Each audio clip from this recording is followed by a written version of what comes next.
Vedant's Wellness Center, where food become your medicine. Call 905-944-664. అన్న big boss వల్ల శివాలజీ అన్నకి మూవీలో ఆఫర్లు తగ్గాయనే ఒక ఏదైతే రూమర్ ఉందో అన్న దానివల్ల తగ్గిందని నమ్ముతున్నావా అన్న?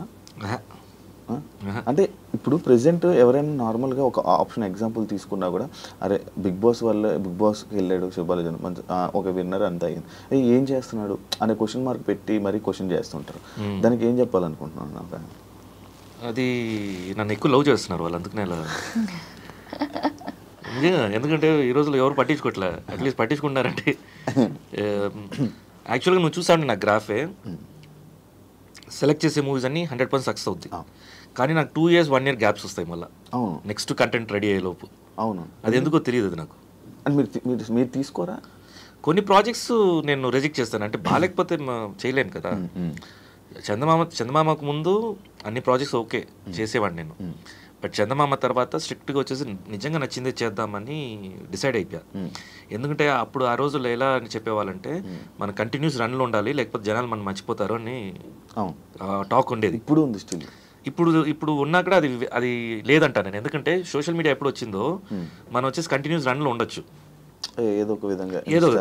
ఇప్పుడు అక్కడైతే ఉట్టి మూవీస్లో మాత్రమే కనపడతాను, ఎక్కడ కనపడవు. ఇప్పుడైతే అలా కాదు, నువ్వు సోషల్ మీడియాలో యూస్ చేసుకోవచ్చు ఆ ప్లాట్ఫామ్. ఇది అది వేరు కదన్నా, స్క్రీన్ లేదు సోషల్ మీడియా వేరు. ఇప్పుడు ఏమైపోయిందంటే ఇండివిజువల్గా మనం సెల్ఫ్ మానిటైజ్ అయిపోయాం. నువ్వు నీగా శివాగా నువ్వే మానిటైజ్ చేయగలుగుతావు. నీకు ఛానల్ ఉంది కదా, నువ్వు మానిటైజ్ చేసుకుంటున్నావు కదా. సో ఇట్స్ ఇండివిజువల్ అయిపోయారు ఇప్పుడు. ముందు ఆ రోజుల్లో అలా లేదు. నువ్వు వెళ్ళి ఆఫీస్కి వెళ్ళి నీకు ఎవరన్నా వచ్చేసి ఒక వర్క్ ఇస్తేనే దాన్ని వాళ్ళ క్యారెక్టర్ ప్రొజెక్ట్ చేసి స్క్రీనింగ్ అవుతూనే నువ్వు కనపడతావు, లేకపోతే నువ్వు ఎక్కడ కనపడవు. ఇప్పుడు ఈ రోజుల్లో అలా లేదు. ఇప్పుడు రీసెంట్గా సింధూరం ఒక 6 months back 5 months back release అయింది. అది మంచి పేరు వచ్చింది దానికి, మళ్ళీ గ్యాప్. ఇప్పుడు కన్నప్ప వస్తుంది, చూద్దాం నెక్స్ట్. ఇంకొక స్క్రిప్ట్ ఒకటి మంచిది రెడీ అయింది, చూద్దాం. బట్ కాదండి, కోపం ఎక్కువ కదా, కోపం ఎక్కువ కదా అవసరం ఉన్నప్పుడు. ఏదో నువ్వు తెలియనట్టు మాట్లాడుతావు. కాదన్నా, మొన్న స్టేజ్ మీద కూడా ఒకసారి రాకేష్ ఎవరిని అది ఏంటన్నా అది చీచి అది సరే వాళ్ళు అలా వేసుకున్నారు కాబట్టి ఇంకా వదిలేసుకున్నాను నేను. ఇప్పుడు మనం జనరల్గా మనం మాట్లాడుకుంటుంటాం కదా, నీ దగ్గర కూడా మాట్లాడతాను కదా, ఎక్కువ మాట్లాడదు అంటాను కదా. అలాగే రాకేష్ ఏదో జోక్ చేస్తుంటే నేను తిరిగి జోక్ చేశాను. అది మేము ఇద్దరు ఎప్పుడు జోక్ చేసుకునేది సీరియస్గా. అది జోక్ అది నువ్వు నమ్మేసావేంటి? నిజంగా అనుకున్నాను, నిజంగా నేను నాకు అలాగే అనిపించింది. అయ్యి అవునా అన్న, చూస్తుంటే అలాగే అనిపించింది నాకు. ఇదేంటిది ఇలాగనేసాడు అన్న. చీచి లేదు. ఒకసారి రాకేష్ సడన్ గా మేము ఇద్దరం కార్లో ఉన్నాం, కాల్ వచ్చింది. సో కార్లో ఉంటే స్పీకర్ ఆన్ అవుతుంది కదా, కార్ ఆడియో. ఏంటన్నా అలా సడన్ గా గుద్దేసి వెళ్ళిపోయావు నా కార్ని అనేసి చెప్తున్నాడు. చూస్తే అంటే మేము వెళ్తుంటే తను ఇటు వెళ్ళాడంట. ఇట్ వాస్ జస్ట్ మమ్మల్ని చూసాడు. సో అన్నా నేను నిన్ను చూసానని చెప్పకుండా గుద్దేసి వెళ్ళిపోయావు ఏంటి నన్ను. So that is how the conversation they will have. అలాగ మాట్లాడుకుంటున్నారు ఊరికే సరదాగా అనేది అందరికీ అర్థం అవ్వలేదు మేబీ దాంట్లో. మీ సినిమా అంటే జనాలకు గుర్తుండిపోయే సినిమా ఇప్పటికీ స్టిల్ అడిగే ప్రేక్షకులు ఏ సినిమా గురించి అడుగుతుంటారు? Different audience, different. నాకు తెలిసి ఓవరాల్గా చందమామ అయితే ఎవర్ గ్రీన్. అది ఇప్పుడు కూడా మొన్న ఫిల్మ్ ఫెస్టివల్లో సెలెక్ట్ అయింది అది చందమామ, స్క్రీనింగ్ జరిగింది. ఆ టైంలో యూత్ ఉండే వాళ్ళందరూ ఆర్య గుర్తుండిపోతుంది. అండ్ సంభోశివేశంబో కొంతమంది గుర్తుండిపోతాయి. సో ఇలా సంక్రాంతి ఫ్యామిలీ ఆడియన్స్ ఎవ్రీ సంక్రాంతికి మీది టీవీలో అవుతూనే ఉంటుంది, మీ క్యారెక్టర్ లైక్ అవుతూనే ఉంటుంది. లైక్ అలాంటి క్యారెక్టర్స్ కోసం నువ్వు ఎప్పుడైనా వెయిట్ చేస్తున్నావు అన్న? ఇంకా నేను ఫ్లోలోనే ఏది వస్తుంది, ఏది నచ్చిందంటే అది చేసుకుంటాం. ఈ క్యారెక్టర్ కోసం అని ఒకటి డిజైనింగ్, ప్రాపర్ డిజైనింగ్ అయితే ప్లాన్ లేదు అలా. అంటే back to back hits, back to back మన సక్సెస్ ఉన్నప్పుడు ఆపర్చునిటీస్ ఎక్కువ వస్తుంటాయి, నార్మల్గా అయితే తక్కువ వస్తూ ఉంటుంది. అలాంటి డిఫరెన్స్ ఉంటుందా? Always demand and supply. మన ఇండస్ట్రీలో మ్యాక్సిమం ఉండే డిమాండ్ అండ్ సప్లైనే. అది ఆర్టిస్టులకి అయితే ఇఫ్ దే ఆర్ లైమ్ లైట్లో ఉంటేనే మనకు ఆపర్చునిటీస్ అనేది వస్తుంది. లేదనుకుంటే లేస్ ఉంటారు. ఫస్ట్ ఆప్షన్స్ ఉంటాయి, సెకండ్ ఆప్షన్స్ ఉంటాయి, థర్డ్ ఆప్షన్స్ ఉంటాయి. అంటే టెక్నీషియన్స్ మన్ని సెలెక్ట్ చేసేటప్పుడు వీళ్ళు అనే వెళ్తుంటుంది. సో వాళ్ళు ఒప్పుకోకపోతే నెక్స్ట్ వాళ్ళకి వెళ్తుంది. వీళ్ళ గురించి మాట్లాడాలంటే కొంతమంది వచ్చేసి వద్దండి వేరే ఇంకో బెటర్ ఆప్షన్, ఈ డిస్కషన్స్ అన్నీ వెళ్తుంది ఆఫీస్లో. అందుకనే మనకి ఏ నైట్ ఏ కాల్ వస్తుందో తెలియదు, ఏ టైంలో నెక్స్ట్ డే అనేది మనకి చాలా డిఫరెంట్గా ఉంటుంది. మనం ఊహించుకోలేము అసలు. వండర్ఫుల్ క్యారెక్టర్ ఓవర్ నైట్ పడవచ్చు మనకు. ఆ టైంలో అలా కాదండి. ఇప్పటికీ ఎంత సీనియర్ ఉన్నా, ఎంత ఎక్స్పీరియన్స్ కానీ, ఎంత మంచి నేమ్ ఉన్నా కూడా ఇంకా ఆఫీసుల చుట్టూ తిరగాల అవసరం లేదా?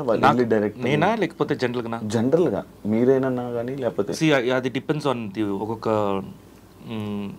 మనుషులు డివైడ్ అవుతుంది. అంటే డిఫరెంట్ ఆర్టిస్ట్ డిఫరెంట్ థింకింగ్స్ ఉంటాయి.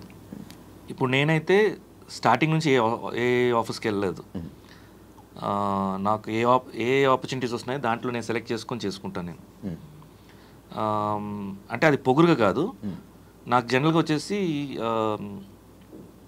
ముందు ఇంట్రోవర్ట్గా ఉండేవాడిని నేను. అంటే ఎవరి దగ్గర మాట్లాడాలంటే నాకు కొంచెం ఇప్పటికీ స్టిల్ ఉందా ఇంట్రోవర్ట్ ఉంది. అయితే చూడు అప్పుడు ఇంకా ఎక్కువ ఉండి ఉంటుంది. నేను అప్పుడు కలిసినప్పుడు కూడా అర్థమైపోద్ది. అంటే చూస్తుంటాను కదా, చాలా తక్కువ మాట్లాడి ఒక ప్లేస్లో ఉండిపోయి కూర్చోపోతూ ఉంటారా. అవును. సో ఇనిషియల్గా అయితే అది పొగురు అనుకునే వాళ్ళు ఇండస్ట్రీలో. ఎందుకంటే ఎవరితో మాట్లాడడం, పలకరించలేకపోవడం, ఎందుకు పలకరించట్లేదు వాళ్ళని, అవును హాయ్ చెప్పకపోవడం, అది కూడా. అవును. నాకేంటంటే తెలియని వ్యక్తిని ఎలా నేను, అది నాకు కొంత జబ్బు ప్రెసెంట్ నన్ను తిట్టుకుంటారు నన్ను కూడా. అదే అది వాళ్ళు వచ్చేసి మన పొగురు అనుకుంటారు. అది యాక్చువల్లీ పొగురు కాదు అది. కానీ ఎలా పలకరించాలో మనకు తెలియదు. సో దాన్ని ఓవర్కమ్ చేయడానికి కొంచెం ట్రై చేశాను నేను అంతే. బట్ 100% మనకి ఏదైనా ఆపర్చునిటీస్ కావాలంటే మనమే వెళ్ళి అడగాలి. ఇట్స్ తమ్ముడు. కానీ మన వల్ల అవ్వదు. లోపల చచ్చిపోయినట్టు ఉంటుంది అసలు ఏమైనా అడగాలంటే. ఎందుకు ఈ సాంగే ఇప్పుడు ఫర్ ఎగ్జాంపుల్ చాలా మంది ఈయనకి తెలిసిన వాళ్ళ ఇలా వాళ్ళు మూవీ చేసి ఓపెనింగ్ అన్నా కానీ, సాంగ్ చేసి ఓపెనింగ్ అన్నాను రావాలి అన్నా కానీ, ప్రతి దానికి హీ గోస్. బట్ ఇప్పుడు మనం సాంగ్ రిలీజ్ చేసాం కదా, మీ వాళ్ళకి చెప్పేదైనా రీల్స్ కానీ అట్లా వీ కెన్ ప్రమోట్ కదా అంటే వద్దు, ఐ విల్ నాట్ ఆస్క్ అంటారు. ఏంటో ఏం అడుగుతాం, హెల్ప్ బాగోదు కదా అనేసి. ఇది అలాగంటే అవ్వదు కదన్నా. 100% నేను ఒప్పుకుంటాను. 100% అది చాలా చెడ్డ జబ్బు. అవును. అసలు అది లేకపోతే ముందుకు కూడా కొంచెం కష్టం చాలా. ఇలానే ఇక్కడ ఉండాలంటే కాదు. అది యాక్చువల్గా ఏంటంటే దానికి 2 ways ఉంది. ఒకటి మన సెల్ఫ్ ఉంటుంది కదా, సెల్ఫ్ హ్యాపీగా ఉన్నప్పుడు మనం ఏంటి ఎలాగైనా చేసి వెళ్ళి అడిగి అనేది రాదు. అది కొంచెం ఆ మొహమాటం, వద్దులే అనిపించడం ఇవన్నీ ఎక్కువ ఉంటాయి. బట్ అసలు పరిస్థితే బాగాలేనప్పుడు, ఈయన లాంటి వాళ్ళు అయితే పరిస్థితి బాగాలేపోయినా వెళ్ళరు. వేరే తనంతట తను ఏం చేసుకోగలరో అది చూస్తారు తప్పితే. సో అప్పుడు ఇంక వెళ్ళి అడగాల్సి వస్తుంది. అండ్ ఒక యాక్టర్గా ఏంటంటే once an actor is an actor for ever. అంటే సచ్చేదాకా వాళ్ళు నటులుగా ఉండడానికే ఇష్టపడతారు. సో అది ఆఫర్స్ వచ్చిన రోజులు బాగుంటుంది. ఆఫర్స్ రానప్పుడు ఆ ఆశ ఉంటుంది కదా, రేపు వస్తుందేమో, ఎల్లుండి వస్తుందేమో, ఇంకా వస్తుందేమో అని ఆ హ్యాంగింగ్ ఇన్ దేర్ అంటారు కదా, అది టఫెస్ట్ ఫేజ్. సో మేబీ అలా యాక్టింగ్ని నమ్ముకొని వచ్చిన వాళ్ళకి ఒక్కటే నేను ఎప్పుడు అనుకుంటా చెప్పాలని, that always have the second option.